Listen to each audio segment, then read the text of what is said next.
So anyway, I do hear the noon whistle at Fort Atkinson. So this is my opportunity to say this is Steve Larson up here towards Dairyman in Fort Atkinson, Wisconsin. We're glad to have quite a number of you with us already today, and we're really looking forward to this webinar.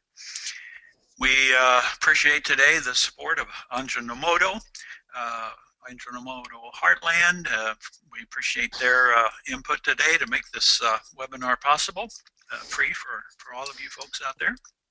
And we're looking forward to hearing the topic, fine-tuning transition cow care. We always like to welcome our partners in this endeavor, Dr. Mike Hutchins down there at the University of Illinois, also his sidekick Jim Baltz down there, and our presenter today also from the University of Illinois, and Mike Hutchins will be introducing him right now. One more thought, I should mention that for those of you who want to print out the PowerPoints, this would be your opportunity to do that. Go to the handouts section of the control panel that you have, and there are 3 different options there for you to pick from, depending on your preferences. So again, great to have all of you. Great to have all of you with us. And Mike, with those comments, I will turn it over to you and let you proceed. Very good, Steve. It's good to be ready to roll on our next HORDS webinar here and our sponsorship as well. It is my pleasure to introduce professional and personal friend and co-worker here at the University of Illinois, of all places, Dr. Phil Cardoso. Dr. Cardoso was born and raised in Brazil, which I think you'll discover pretty quickly here, and developed a real passion for dairy cattle there. He then went on to training at, here we go, Universal Federal de Rio de Solo, Porto Alegre in Brazil. And that's where he got his DVM degree and his master's degree, and then came to the University of Illinois to finish up a PhD with Dr. Jim Drakely here in 2012. Dr. Cardoso is an assistant professor here in the Animal Science Department, where he does research and outreach program in the area of dairy nutrition and reproduction. And we're very pleased to announce to our listeners that in 2016, Dr. Cardoso was a recipient of the ADSA Young Dairy Scientist Award as one of the top young dairy scientists here in the U.S. So with that introduction, Dr. Cardoso, the webinar is yours. Thank you very much, Mike, and it's an honor to be able to be talking to you guys. And I just briefly went through some of the archived webinars, and it was just amazing the material you guys have there in this last 5 years, I think it is. So I certainly commend you guys for that. So let's get started with our topic here, and pretty much gives me the chance to talk about anything about transition cow care. But we are going to try to fine-tune. I'm going to be talking about some specific points that I believe are really important for this period in dairy cows. As you mentioned before, that's the country I'm from, and that's kind of the accent you guys are getting, kind of a southern accent. I try to speak a little bit slower, not because I'm a Democrat or Republican. I'm not going to go there. Hutchins usually gets there. But I'm going to keep blaming the country. And one of the things that it's really interesting in Brazil is that you can see the length north to south. And what happens, that's the state I'm from, Rio Grande do Sul. One of the things that we usually face is cows on pasture, but also getting some kind of a partial mixed ration, so pasture plus corn silage, some high grass haylage, and concentrate. But you can see in that upper picture over there in the right, you can see cows just getting to a new fresh paddock with that dark green. And as we are in a subtropical region down there, there is a pretty much 4 seasons of the year, and you have this transition between summer to winter, and then winter to summer. It's kind of a little bit messy on some of the forages. They are not there yet, and for the summer, but the forages for the winter, they're gone. So some cows, they face a huge problem, that is no fiber in the diet, or those diets are not very well adjusted. And that's what our girl over there, she's showing us a little section there. That means that she got a DA, a displaced of abomasum. It was pretty common at that time when I was there practicing as a veterinarian. And that kind of gave me the passion to try to understand a little bit better how can we help those cows. And that's why I came here to Illinois to do my PhD with Jim Drakely, and also all the group here in Illinois, including Dr. Hutchins, Dr. Clark, Dr. Murphy, Dr. Wallace, now at Zoetis, and a lot of people that really contributed to my program here, and I just want to acknowledge them a little bit. Of course, it's extensive and a lot of information. I just want to highlight some of the two kind of, I would say, pivotal papers for this talk that I've done with some of the co-authors here. And so you guys can go there and get some more information, more details on everything that I'm going to be talking here. At any time, you guys can communicate with Jim or Mike, Stephen. If you need some more information, some of the references, please feel free to contact us, and I'll be more than glad to provide that for you. One question that usually we start, and I've seen Dr. Draker, I've seen Stephen LeBlanc doing that question, is asking the audience, what do you guys want? And that's one of the things that I kind of like to do, and is ask, what do you want from this cow? So she just calved. What do you want from this cow? And that's going to be our poll question. So we should manage her to minimize health disorders, maximize production, and therefore we're going to have some increased profitability. But what else do you guys want? And now I think, Jim or Mike, you guys take care of this little thing here? Yeah, we do. Steve, What are you going to vote there? What is your wisdom? We need, well, she's got to eat pretty soon. Yeah, she's got to eat well before she gets pregnant. So I think I'm going to say let's have a good appetite following that calving. So that's what I'm going to pick. I'm going to go pregnant. I think we got to get. I think we got to get her pregnant as far as that goes, and see where we're at here on it. I don't see the poll here. How are we doing on numbers there, Steve? I don't see how many voters we have. Let's see. I'm not seeing it either today. I got a feeling the Democrats are going to be slow today. Because of Hillary. Oh, here we are. My God. Oh, gracious. Okay, so yeah, interesting. So 85% want to get her pregnant soon, and I would agree with them. I think Gene McCoy may be watching this, our dairy judge in here. He wants to get that cow ready for the show, and I think there's some other opportunities on feed additives. There's a lot of them, but I really think that to get that your farm profitable, we want to have the impact during the transition period being not just on that 3 weeks before, 3 weeks after, but we really want to be impacting the reproduction as well. And I'm going to show you here some research that we believe that's possible. So we'll probably have to click there. Here we go. So that's what it is. So we want no diseases. We want a lot of milk, but we also want to help that cow to get pregnant so we can keep cycling. And one of the things that is interesting when we see this picture here that I'm showing you, there are 7 points that can impact pregnancy in dairy cows. Okay, out of those 7 points, today in this talk, I'm going to touch in 3 of them.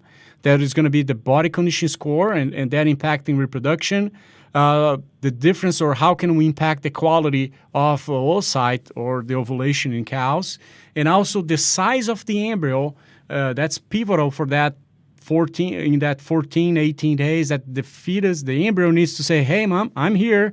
Don't cycle again, please. I'm here. Keep pregnant. And that's going to be done by that interferon tau, and that's related to the size of the embryo as well. So we're going to be talking about those things. And originally we have this transition period determined by Grummer and Drakely a long time ago and say, hey, we need to watch out 3 weeks for this period, 3 weeks before, 3 weeks after calving. So you're coming from a cow that is dry, she's pregnant, not giving milk, all of a sudden she calves, there's a parturition there, and now she's lactating and non-pregnant.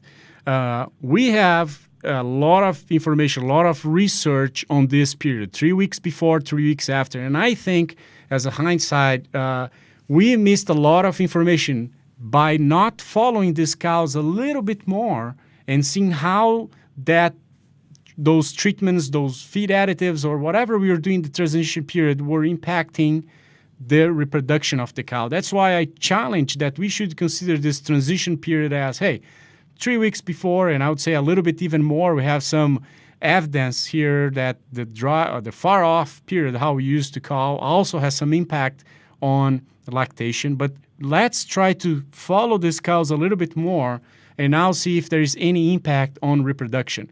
We need to get cows pregnant as soon as possible if we want to have a profitable operation. And this is common to everyone. This is what's going on in the lactation of the cow. They have a peak, a plateau, and then they go down in milk. And after that, cows are trying to catch up in the intake. So you have the dry matter intake coming up. And then at some point in the middle of lactation, they reach to a peak. And you can see the beginning of the lactation that the intake is not enough to fulfill that energy coming out in the milk. So what she does, the cow now needs to get some source of energy, and usually she's getting from that adipose tissue, so she ends up losing body weight. So you can see there are this time for her to use body store for milk production. Then she gets that body stores for the next lactation, and now she is dry and regenerating the mammary gland for the next lactation. But you can see that we have a period where dry matter intake is going down, not so much related with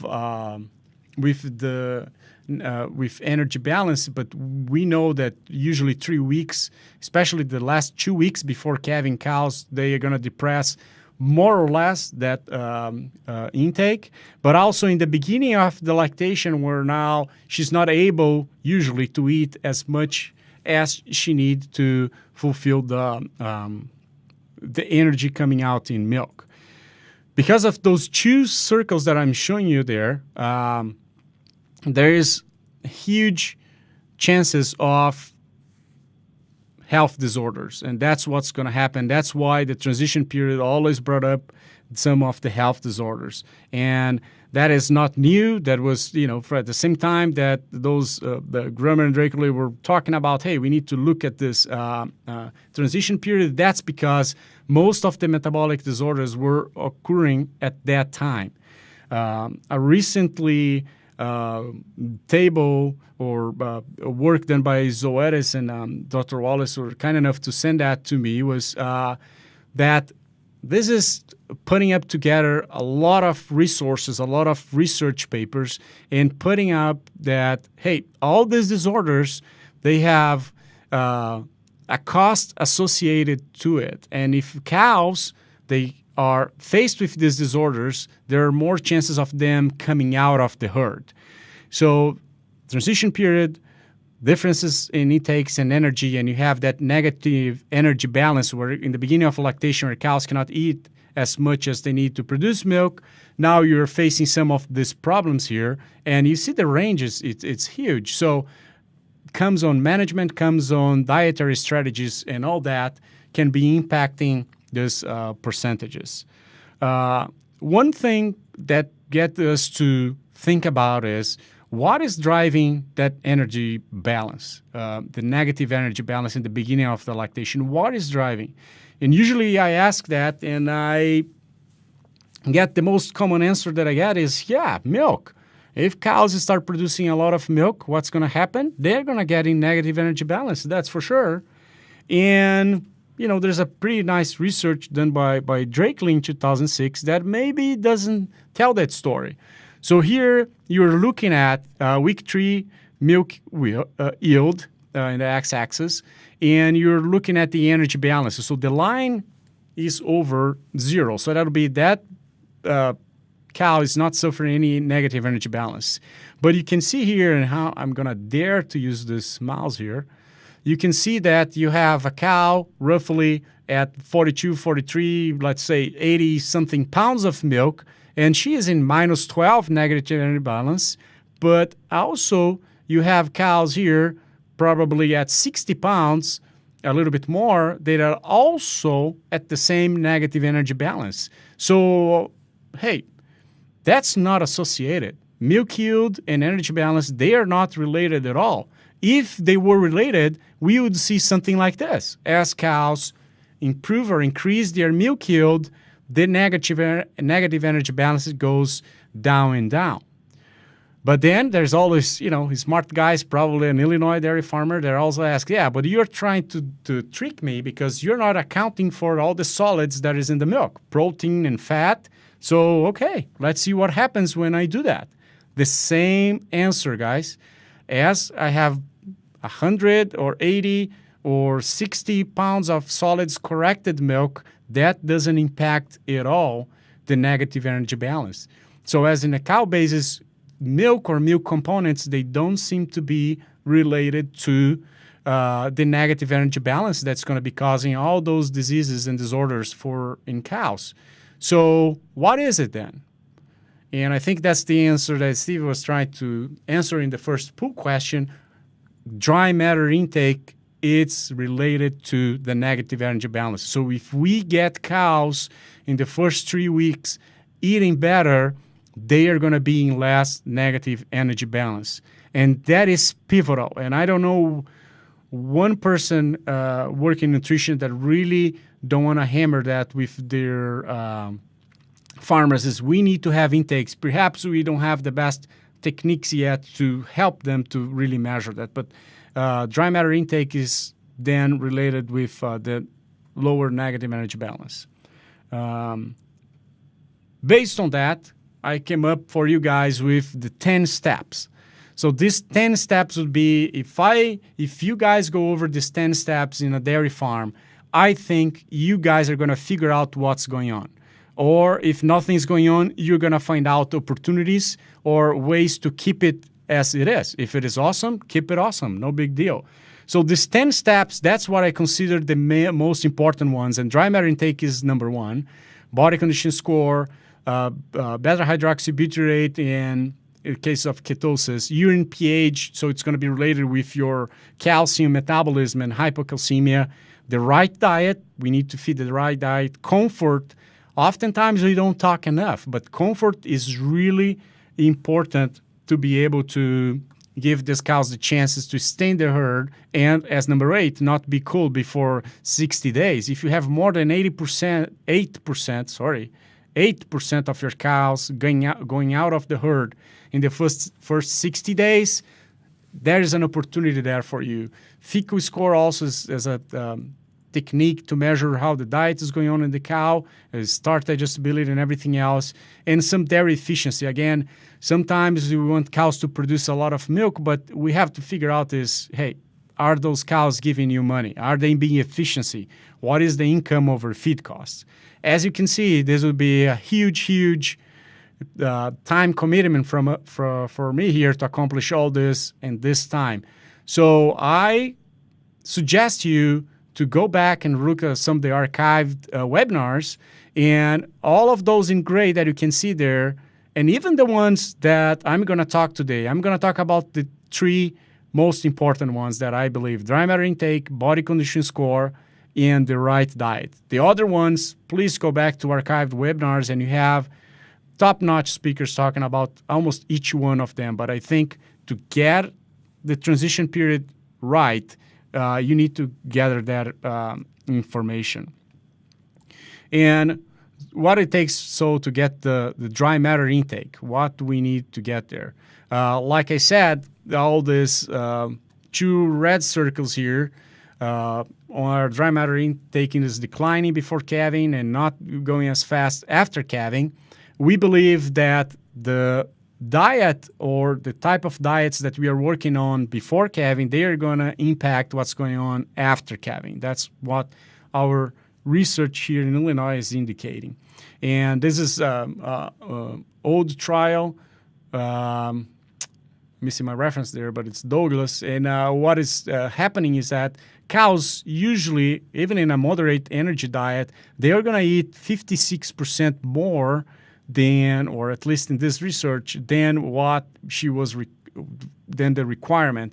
And even though when we control that requirement to 80% of the requirement, that intake to 80% of the requirements, what was seen was that the intake after calving was increased much faster, and cows got more intake when compared to cows eating ad libitum or as much as they wanted in a moderate energy diet.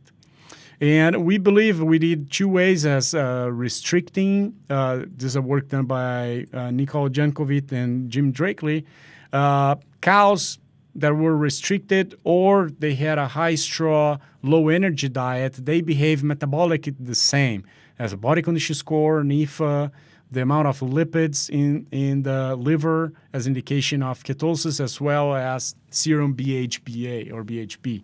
So we believe that controlling that energy before calving is something important or to achieve a better transition period, but also at least it seems to be better than allowing cows to eat ad libitum moderate or high energy diets.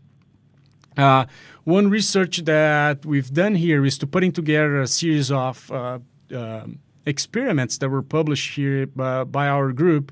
And so we end up with 408 cows. And we had two treatments, and they were pretty much a high energy diet or a control energy diet. So cows were in those two groups. And one of the things we saw was that those cows that were in the control energy diets, they were able to eat more. So I'm showing here the net energy lactation intake, okay? So multiplying the dry matter intake by the energy of that diet at that time. So they were able to eat more in the first 4 weeks after calving. And one thing that I want to show here, and this just is a practical way, and sometimes we have trouble assessing how much our cow is eating. So this is, you can backtrack according to what your cow is, body weight, milk, and milk fat. You guys can backtrack and have an idea on how much those cows should be eating. And I think that's kind of important. We can work in all the farms. We can have models, we can have softwares doing that for us, but there's no excuse for us to say, hey, I don't have any idea how much your cows should be eating. Yes, I think we can, and we can start here, and we can fine tune from here. And also in the lower yellow square, you guys can figure out a way also to discounting some maintenance milk for Holstein or Jerseys. You guys can have an idea what is the potential of that herd. One thing also that I want to highlight in some of the farms is that we forget that we are dealing also with people, and we have to make it easier for them. Usually we get too technical and we don't make it easier for them. So if I show you this, okay, and I ask you, okay, just look at this, and then I ask you, what is these numbers? Okay, this shape here equals to which numbers? And probably you guys are trying to figure out or answer or going back on the PowerPoint, but it's pretty hard to figure that out. Now, if I give you a pattern, okay, that you can draw from and you can put in your little paper, then you can figure out that, okay, this number here is this number is this, now this is going to be a 1, and this is going to be a 6. So our brain works really well with patterns. So if we provide that to make tools or ways to communicate to our employees, that's going to be better. That's going to make things change in your farm. So this is research trial that we did in our farm here, where we were tracking for our 2 lots here, the dry matter intake of those cows. So the diet was formulated for 52 pounds, and we just drew, okay, this is a 1 standard deviation that you guys can calculate pretty easy with the data you can get from your farm. And this was 2 standard deviations. So you can see as the summer went through, when we went from pretty much April to June, cows dropped intake. That is expected. But if I'm not putting those points there, and I could even do that in a sheet of paper and just keep drawing that, what happens is that whenever it goes 2 standard deviations away, what it's telling me is this, that's telling me that that's not part of 95% of the things that are happening. So that means that only 5% of the time that occasion is happening. So if your cows are dropping intake, for more than 2 standard deviations for 3 consecutive days, hey, stop. Something needs to be adjusted. Something broke in the mixer. Some ingredient got mixed wrong, or something is going on. But I think it's a visual way that everybody can draw from at the farm. And this would be kind of my signal here, and say, hey, if you're in the last 3 weeks, if you do it average and you're getting less than 10 kilos or roughly 22 pounds of intake in your cows, red alert. There's some management, there's some comfort, there's some facility things that probably you should be doing before even trying fancy things, I would say. So that's kind of my point. 10 to 15, we are doing good, but we can still get some things going to the farm. Let's see if the cows are laying down as much as we want, the bedding, and some of the other comfort indicators that you guys can go. And we want to achieve, if you guys can do more than 33 pounds as an average for the last 3 weeks, that would be great. That would be great.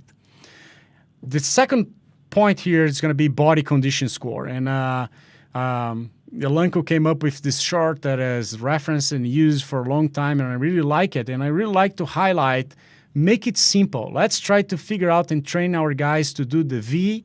So whenever we have this V here, or that is going to be less than 3, or let's do this rounded here that they are a little bit more than 3 or 325. If we can train our guys to figure that out, I think we have a management tool there that can give something back. So if I ask you guys, get a piece of paper or just try to think about it and pick a side and just tell me, what is your recommendation? Where you guys are at body condition score, at drying off, calving, or at breeding? Where are you guys at? And I can also then ask you our second pool question. If a cow calved thin, and I would mention body condition score 2, what do you think is going to happen with her body condition score through all lactation? Is she going to lose body condition score? Is she going to maintain body condition score? Or is she going to gain body condition score? What do you guys think about it? Well, that's interesting. Phil, you said 2. Is that right? You're starting out with a 2? She calves at 2. What's going to happen after? Wow, that's a really thin cow. Steve, what are you going to do? Well, I think that's a part of me that says she's actually going to go backwards for a bit. That's what I'll choose. Lose body condition score. Oh, I think she's going to gain body conditions. Did you say the full lactation, Phil? Yeah, at least for the next 12, 14 weeks, yeah. Well, then, you might be right then, Mike. What do you mean I might be right? What is this? How are we doing? Well, I'm wavering. Well, you're having a bad day voting here. You must be a Republican. That's all I can figure out. How are we doing on the polls here, guys? We got enough in? Wow, we have people really in the middle there, Wow. So that's interesting. 47% think that she's going to lose body condition score, and then 41% think they're going to maintain, and just a few, 13% think they're going to gain body condition score. Maybe we need a webinar on body condition score, but here we go. And that's kind of mind-blowing. What's going to happen? Okay, I need to click there. What's going to happen is that they are going to gain body condition score, guys. And as you guys are used to, if you have a fat cow, high body condition score, they're going to lose a body condition score. So this research done in Britain by Phil Cardoso, really interesting research that has some repercussion on even hoof disease, because this body condition score can affect that as well. That's what's happening. So they have a target to come to a body condition score by usually 12, 14 weeks of lactation. So whenever they are, I'm not advocating here for cows to be calved at 2, body condition score 2. They achieved that by research. So on purpose, they made that. I think cows, they do not need to be calving. They cannot be calving at body condition score 2. But I think that calving at 3.5, maybe that's not where we should be at again. And what he shows here in this graph is that if we compare studies from the 80s or studies from the 2000s, that what we would see that cows are getting thinner, or that means that for zero body condition score change, we would have cows calving at a lower body condition score in the more recent studies than in the older studies. So for some reason, we've been selecting the cows, and they became a little bit thinner, if I may say that. So indication that the body condition score that we used 20 years ago should not be the same body condition score, target score that we are using today.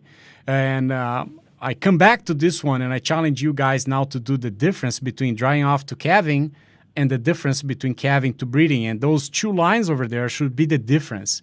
And the challenge here, guys, is 0.5. If you can have 0.5 body condition score there, no more than that, you are a champion. You guys have pretty nice management, and you can do that. It's pretty hard. I have an article in Hordes Dairyman, actually, that kind of expands a little bit more there. You can see the little graph there. So I talk about it. So feel free to go back there and read a little bit more, and how can we use body condition score as a tool to help us with that change. How can we work for the change? I don't care too much if it is 3, 5, or 3. What I care is that if it is 3, it doesn't drop to 2. It keeps in a half body condition score, and it's hard. I know that. One thing that also highlights the importance of this change, and this is research done at Milo Wiltbank's group in Wisconsin, is from calving to 21 days postpartum. They did a difference in body condition score, and you see that the cows that gained body condition score in that period, they were pregnant much faster, and that's what that line comes down pretty fast. That's what does that mean. So cows that maintaining or lose body condition score, they kept pretty much the same, but the cows that were able to gain some body condition score in this period, from calving to 21 days postpartum, they were able to get more pregnant. So you guys are going to have effects not just on metabolic disorders, but also in reproduction. And when we fed those control energy diets or compared with a high energy diet, you can see that the cows, they lost less body condition score in the first 6 weeks as well. That's one of the benefits that we think the diet is giving to those cows. And that reflected also in cows getting pregnant a little bit sooner when they were fed the control energy diet. So 150% of the cows were pregnant at 157 versus 167 days in milk, so days to pregnancy. So that was a little bit different. We think that lower body condition score loss was effective in doing that. The third point now, and the last one, is going to be the right diet. You guys need to have the right diet. And one of the things, you can go to the webinar, Dr. Jim Drakely, if I'm not wrong, was 2012. He talked about this control energy diets and this strategy. And it's pretty much using a diet with high straw that's going to be 0.6 megacal per pound versus the typical close-up, or we call it a high-energy diet, that's going to be 0.72. And cows can easily consume more than what they need. And I like to highlight that, and we're getting here in a time where kind of getting hungry. Are you hungry, Jim? Yeah, he's saying yes. I can compare with this guy here. And I, love burgers, but this guy here, by itself, has 1,250 calories. So if I eat this guy and 2 cookies, I'm done for the day. That's my requirements. I cannot go over it. So compare your cows getting this or getting a nice chicken breast and salad and everything else. So that's kind of even unfair to be eating this kind of thing. I know it's good. It's very good. But that's kind of the idea. And this is a typical type of diet that we believe we have now some research showing that we should be going to this more control energy type of diets. And pretty much we are achieving that here by adding wheat straw. Pretty much a lactating diet, but we add wheat straw. And oftentimes we do need to add some water to get our dry matter in the right spot. This is from a research, so I'm showing you the nutrients here for the diet and just showing you that difference in energy down there. Okay, so you're going to go from 138 to 168, and it's pretty much the 60 to 72 megacows per pound. That's what we are doing here. This is how it's supposed to look like. The control energy diet, when we add that straw, it should not look like this one here. There was a farm that was visited and said, yes, we are feeding control energy diets. That's how it looks like. It's not like this, guys. It's not just throwing straw out there and let the cows figure out what they should eat. One of the big issues that we have, and that's the only one I'm going to talk about here, you guys can go back to that webinar and get super experienced and experts in control energy diets. It's sorting. Sorting is a big deal on this, and I can show you here, and hopefully all of you guys are going to be able to see. Look how cows like to sort. So that's in your left panel there. There is cows definitely sorting. They're picking up all the M&Ms, all the sugar there, and lefting all the other stuff. In the right side, the behavior of eating, you guys can see it's different. Cows, they put the head down and they start eating. That's a well-mixed ration. So I would say that in our diets, we need to have that figured out. Cows cannot sort the diet we are mixing. And this would come some of the dietary recommendations. Again, the energy to fulfill the requirements. And one of the things, and of course, some of the fiber components there as well, not so hot in starch. In a fresh cow pen, then you can have a diet at mid-20s, 25, 24 starch. But I want to highlight one topic here, and I'm going to talk about crude protein, and I even blame myself for talking about here because I think we should be moving forward different type of information that will be more on amino acids, and that's what I want to talk to you about. But it's pivotal for this diet to work that we make sure cows are getting 1,000 grams per day, and I would challenge mature cows a little bit more, like 1,100 at least, metabolizable protein per gram per day. But what we need to do is really figure out the amino acid portion of it. And that's one of the research that we've done here. Here at the University of Illinois, we have 72 cows in this research, and we had 4 treatments. Cows were fed methionine, rumen-protected methionine, rumen-protected choline, both of them, or control. That's what we had. And this is kind of the typical diet that I'm showing you. So the first period is like close-up, fresh cow, and then a high cow diet. That's 1, 2, and 3. And I'm just highlighting it's just a typical Midwest diet.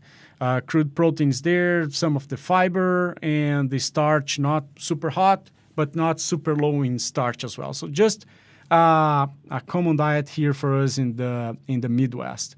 As expected here, I'm showing you the milk components.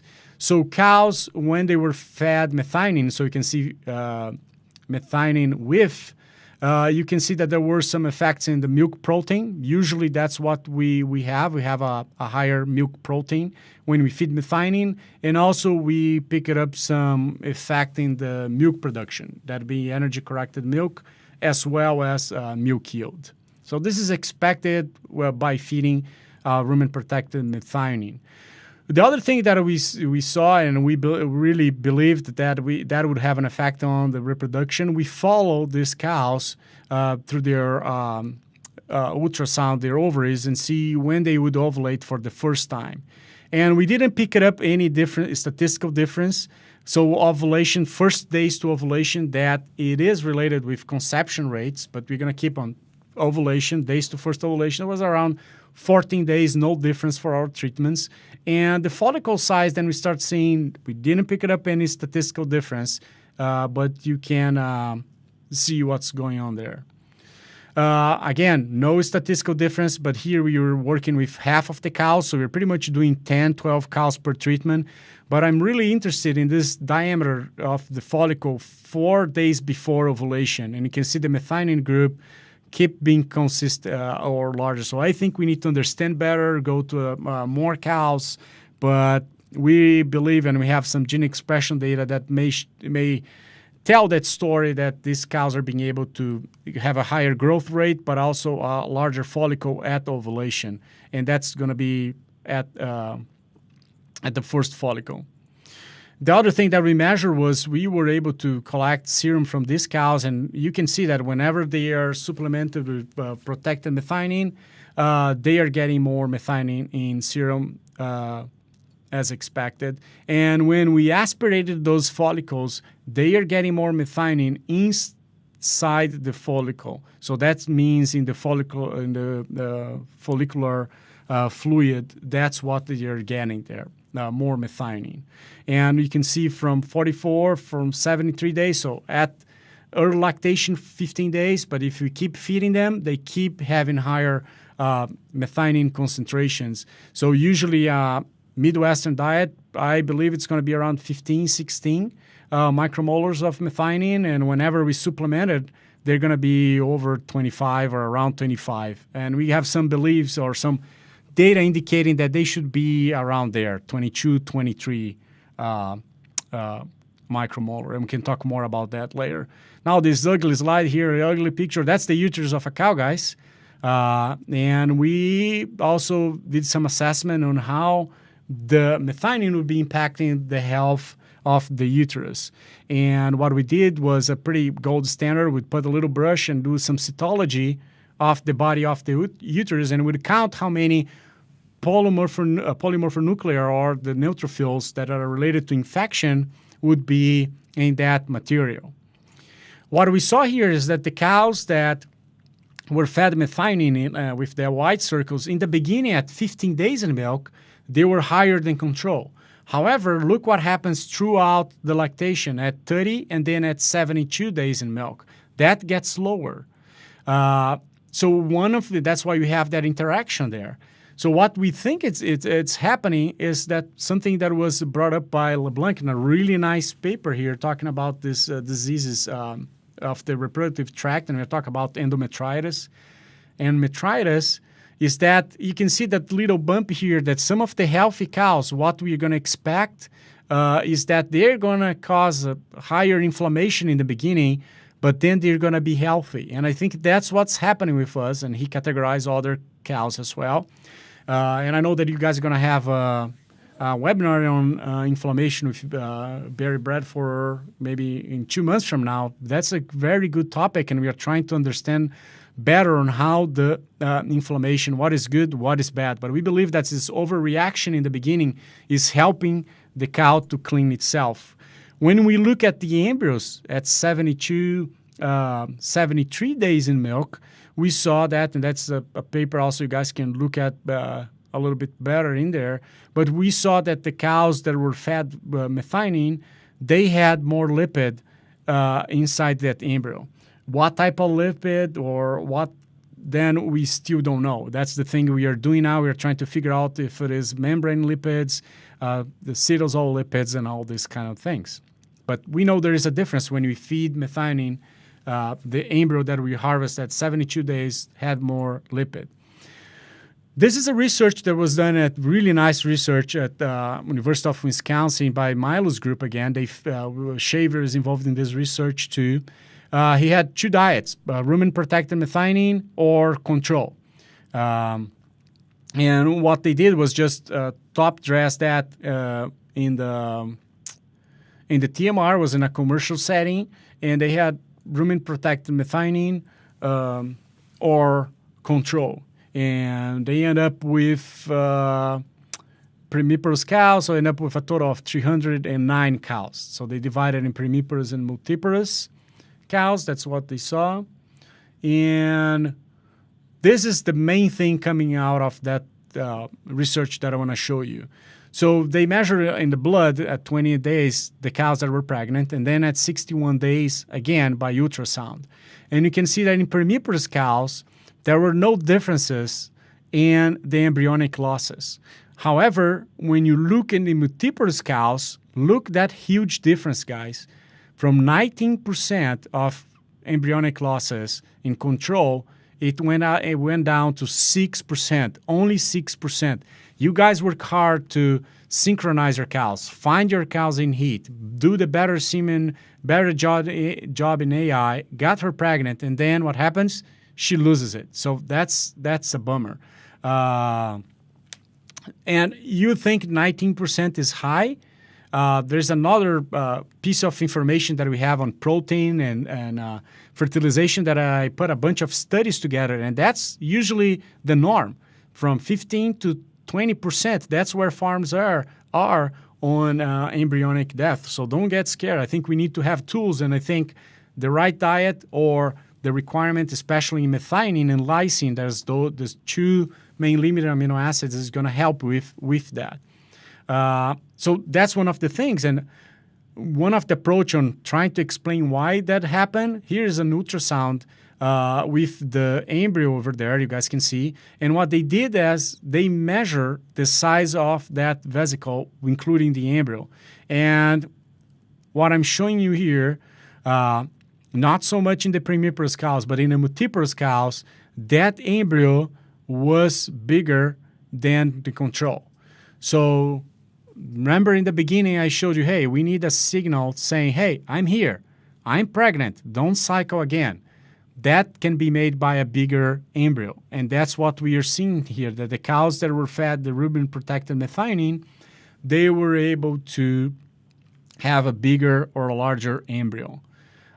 So I think it's very exciting that if we feed the right amino acids or the right diets for these cows, they can really perform better, not just metabolically, but also in the reproduction. And that's what we are looking at.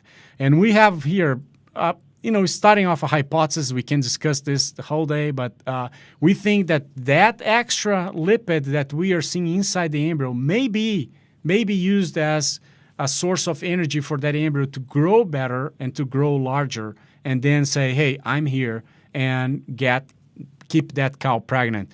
We also may think about that extra lipid being able to be incorporating some of the membranes, and then the signaling is the signaling, then that's what's going to be better. Should I answer that question there or no? No? Just keep going. Good. So guys, with this information, that's the hypothesis. I'm going to come to some summary here. I'm finishing up. I think you guys should be looking at promote intake after calving. That's pivotal. You guys need to be looking at that. Body condition score, I think it's something that we need to keep it looking at and try at your farm, keep making the records. But I think the 3.5, it's not where we should be anymore. I think 2.75, 3, all over the lactation should be a good target for us. I think that's a challenge, but I think we should work on that. I didn't talk a lot about hypocalcemia, but I think it's with the right diet, you guys can get that figured out.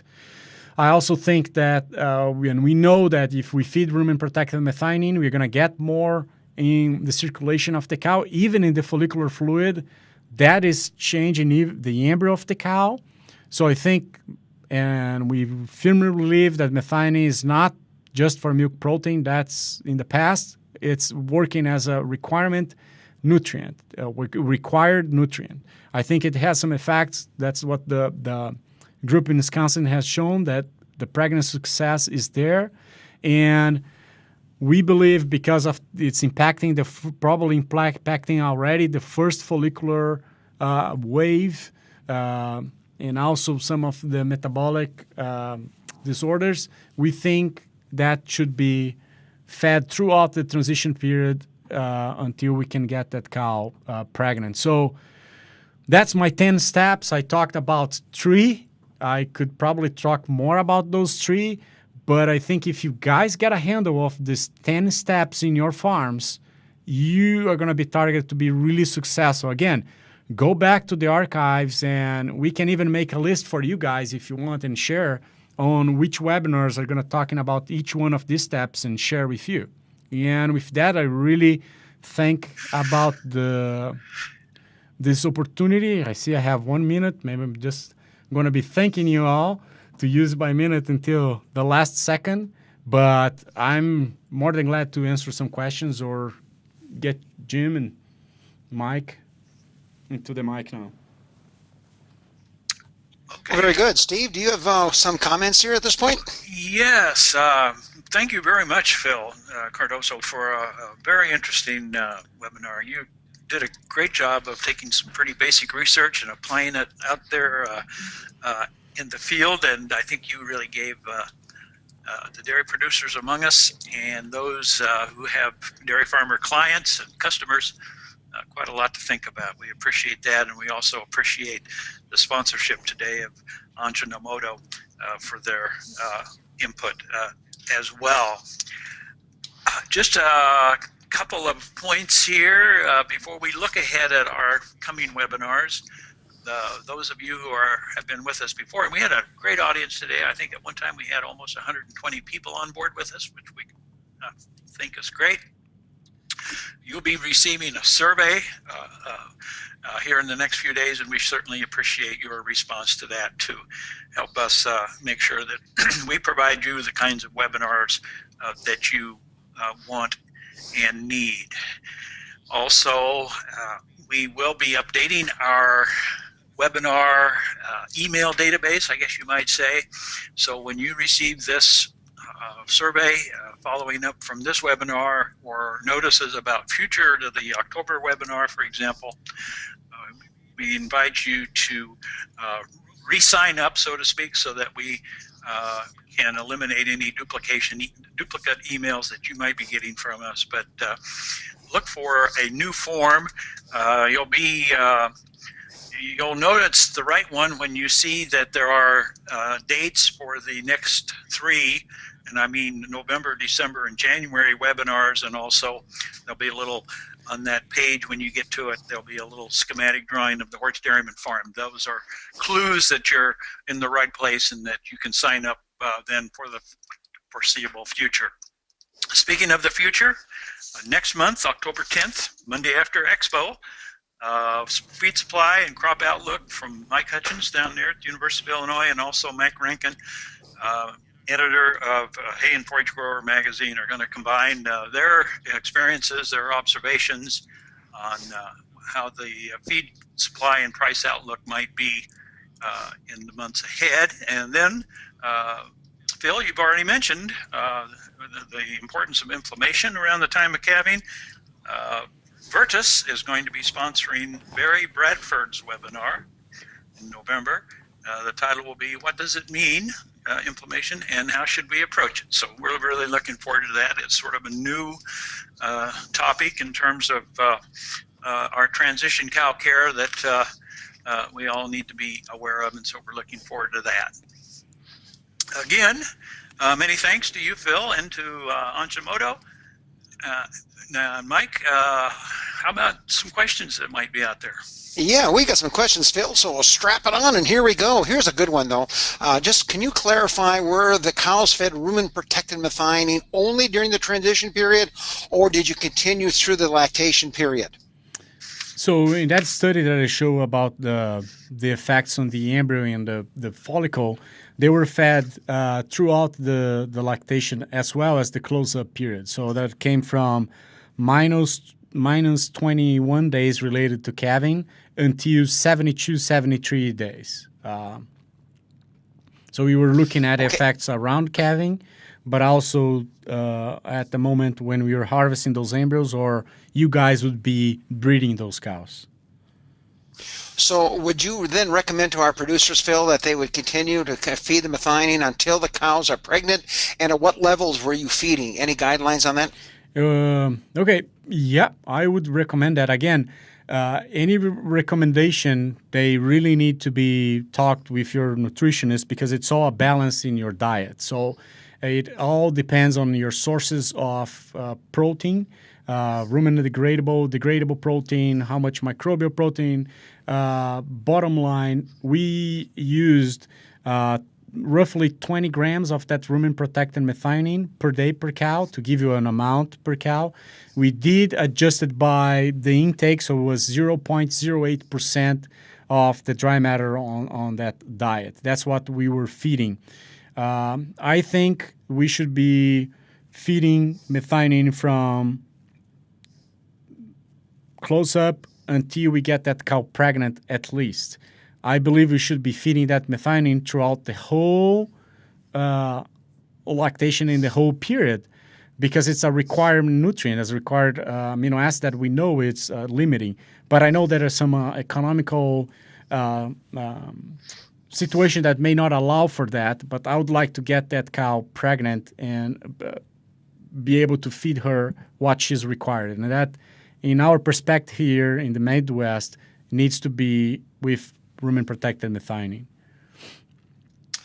Another neat question, Phil. Do you think that the reason you may not have seen differences between the first lactation cows and the older cows may be related to the size of the amniotic vesicle size in those animals? Any comments on that? Oh, yeah. And so that was the research done by Milo's group. And I think that is more on the kind of the requirement and the output. So we know that those primiparous cows, they're not putting as much milk and therefore as much protein as the multiparous cows. And, we're talking about first lactation versus 2, 3, 4, 5, and it's going to depend a little bit on the herd. But I think it's more difference in the output. So how much protein, kilos per day or pounds per day, were coming out, and how easy it is to fulfill that requirement in primiparous and in multiparous. Not, we could compare that as hypocalcemia and why we see more in multiparous cows and not so much in primiparous cows. I think it's that, at least that would be my take on it. Interesting question, Phil, and that is, would you rely on ration software to get the amino acid balances there to ensure you have the right amounts? Is that what you would do if you were working with a dairy farmer? Yeah, and I think it's, we have quite a few softwares out there, and I think the idea is to stick with one model. We would have NRC 2001 coming up with a new NRC now.